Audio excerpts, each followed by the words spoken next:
Okay, so everyone is up in arms about the India-Britain trade deal because Indians that come here will be exempt for 3 years from national insurance. However, James O'Brien, as usual, loves anything that is anti-British. So let's listen to what he says in this clip here. This is one of the craziest mornings I can remember in a very long time. The people who brought you Brexit are now so bent that they're denigrating one of the tiny, tiny things, one of the vanishingly few things that could be realistically described as a benefit of Brexit.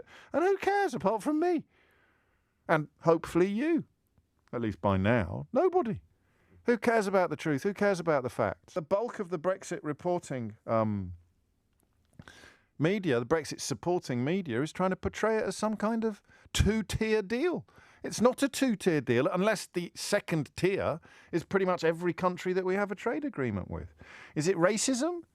Is there something about Indian people that allows Brexiteers to blithely portray them as somehow being inferior or less deserving of the trade arrangements that we have with European countries or with Scandinavian countries that aren't in the EU?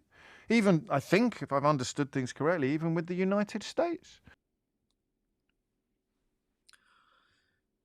Okay, so he mentioned there a few things. First of all, he took another opportunity to go at Brexit. We all know that this is not the only good thing since Brexit. In fact, it's not even a good thing at all. But yeah, James O'Brien seems to think so.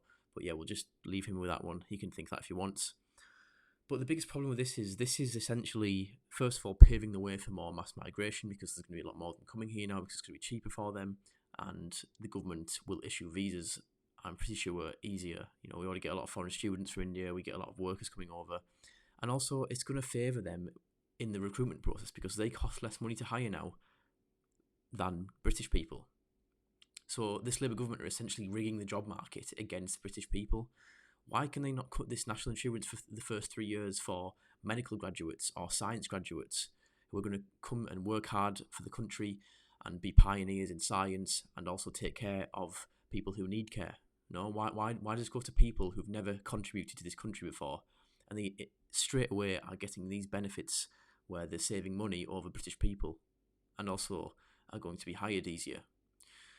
It just makes you wonder what this government actually thinking when it comes to making decisions, because every decision they make seems to be anti-British, whether it's the grooming gangs, the winter fuel allowance, for example, and now this as well. So let me know what you think about this. Do you think that this is a two-tier deal? Because James O'Brien doesn't think it is. I think it is. So yeah, let me know what you think.